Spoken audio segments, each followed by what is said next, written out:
KaraokeBooks. Sense and Sensibility. Written by Jane Austen. Audiobook. Chapter 2. Mrs. John Dashwood now installed herself mistress of Norland, and her mother and sisters-in-law were degraded to the condition of visitors. As such, however, they were treated by her with quiet civility, and by her husband with as much kindness as he could feel towards anybody beyond himself, his wife, and their child. He really pressed them, with some earnestness, to consider Norland as their home. And, as no plan appeared so eligible to Mrs. Dashwood as remaining there till she could accommodate herself with a house in the neighborhood, his invitation was accepted.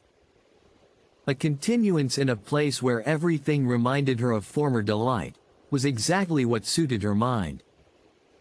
In seasons of cheerfulness, no temper could be more cheerful than hers, or possess, in a greater degree, that sanguine expectation of happiness which is happiness itself. But in sorrow she must be equally carried away by her fancy, and as far beyond consolation as in pleasure she was beyond alloy. Mrs. John Dashwood did not at all approve of what her husband intended to do for his sisters. To take £3,000 from the fortune of their dear little boy, would be impoverishing him to the most dreadful degree. She begged him to think again on the subject. How could he answer it to himself to rob his child, and his only child too, of so large a sum? And what possible claim could the Miss Dashwoods, who were related to him only by half-blood, which she considered as no relationship at all, have on his generosity to so large an amount? It was very well known, that no affection was ever supposed to exist between the children of any man by different marriages. And why was he to ruin himself, and their poor little Harry, by giving away all his money to his half-sisters? It was my father's last request to me, replied her husband, that I should assist his widow and daughters. He did not know what he was talking of, I dare say, 10 to 1, but he was light-headed at the time. Had he been in his right senses, he could not have thought of such a thing as begging you to give away half your fortune from your own child. He did not stipulate for any particular sum, my dear Fanny, he only requested me, in general terms, to assist them, and make their situation more comfortable than it was in his power to do. Perhaps it would have been as well if he had left it wholly to myself. He could hardly suppose I should neglect them. But as he required the promise, I could not do less than give it. At least I thought so at the time. The promise, therefore, was given, and must be performed. Something must be done for them whenever they leave Norland and settle in a new home. Well, then, let something be done for them, but that something need not be £3,000. Consider, she added, that when the money is once parted with, it never can return. Your sisters will marry, and it will be gone forever. If, indeed, it could ever be restored to our poor little boy. Why, to be sure, said her husband, very gravely, that would make great difference. The time may come when Harry will regret that so large a sum was parted with. If he should have a numerous family, for instance, it would be a very convenient addition. To be sure it would. Perhaps, then, it would be better for all parties, if the sum were diminished one half. £500 would be a prodigious increase to their fortunes. Oh! Beyond anything great. What brother on earth would do half so much for his sisters, even if really his sisters? And as it is, only half-blood, but you have such a generous spirit. I would not wish to do anything mean, he replied. One had rather, on such occasions, do too much than too little. No one, at least, can think I have not done enough for them. Even themselves, they can hardly expect more. There is no knowing what they may expect, said the lady, but we are not to think of their expectations. The question is, what you can afford to do.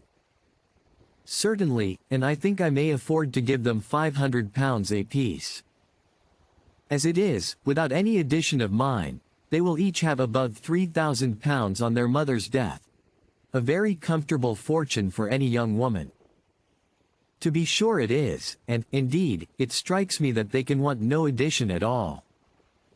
They will have £10,000 divided amongst them. If they marry, they will be sure of doing well, and if they do not, they may all live very comfortably together on the interest of £10,000. That is very true, and, therefore, I do not know whether, upon the whole, it would not be more advisable to do something for their mother while she lives rather than for them. Something of the annuity kind, I mean. My sisters would feel the good effects of it as well as herself. 100 a year would make them all perfectly comfortable. His wife hesitated a little, however, in giving her consent to this plan. To be sure, said she, it is better than parting with £1,500 at once.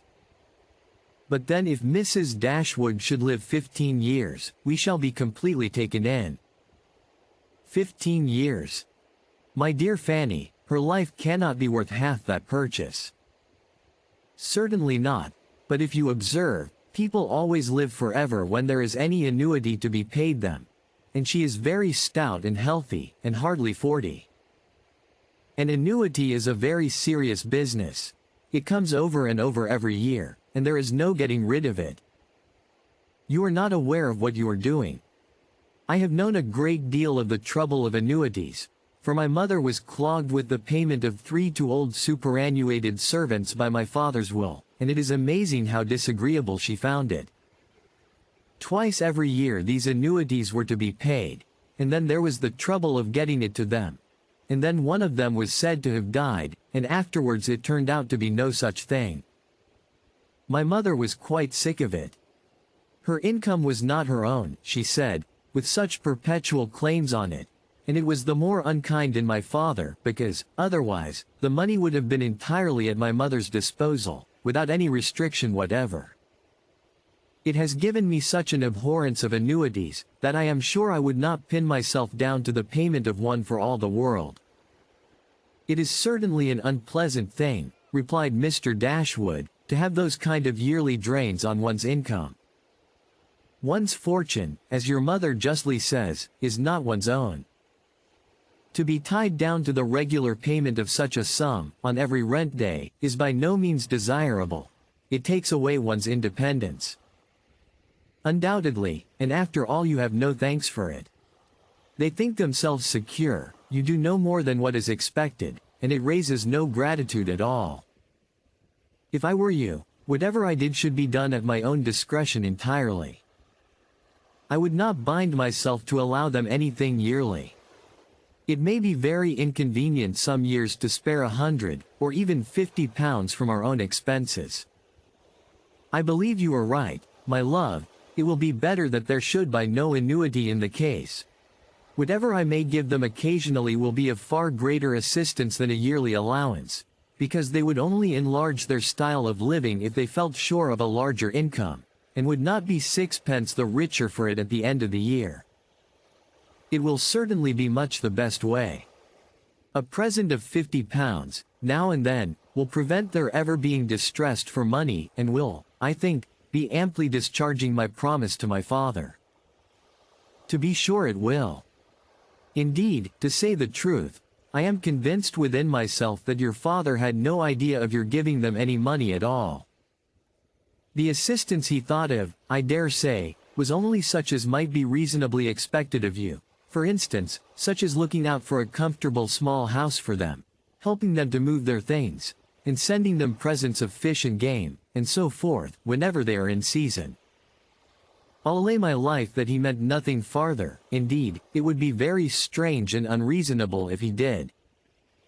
Do but consider, my dear Mr. Dashwood, how excessively comfortable your mother-in-law and her daughters may live on the interest of £7,000, besides the £1,000 belonging to each of the girls, which brings them in £50 a year apiece, and, of course, they will pay their mother for their board out of it. Altogether, they will have 500 a year amongst them, and what on earth can 4 women want for more than that? They will live so cheap. Their housekeeping will be nothing at all. They will have no carriage, no horses, and hardly any servants. They will keep no company, and can have no expenses of any kind. Only conceive how comfortable they will be. 500 a year. I am sure I cannot imagine how they will spend half of it, and as to your giving them more, it is quite absurd to think of it. They will be much more able to give you something. Upon my word, said Mr. Dashwood, I believe you are perfectly right. My father certainly could mean nothing more by his request to me than what you say. I clearly understand it now, and I will strictly fulfill my engagement by such acts of assistance and kindness to them as you have described. When my mother removes into another house, my services shall be readily given to accommodate her as far as I can. Some little present of furniture too may be acceptable then. Certainly, returned Mrs. John Dashwood. But, however, one thing must be considered. When your father and mother moved to Norland, though the furniture of Stanhill was sold, all the china, plate, and linen was saved, and is now left to your mother. Her house will therefore be almost completely fitted up as soon as she takes it. That is a material consideration undoubtedly. A valuable legacy indeed.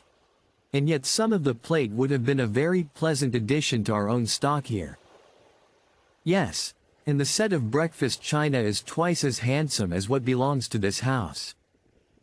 A great deal too handsome, in my opinion, for any place they can ever afford to live in. But, however, so it is. Your father thought only of them. And I must say this, that you owe no particular gratitude to him, nor attention to his wishes, for we very well know that if he could, he would have left almost everything in the world to them. This argument was irresistible. It gave to his intentions whatever of decision was wanting before, and he finally resolved that it would be absolutely unnecessary, if not highly indecorous, to do more for the widow and children of his father, than such kind of neighborly acts as his own wife pointed out. If you liked what you heard, please subscribe to the channel.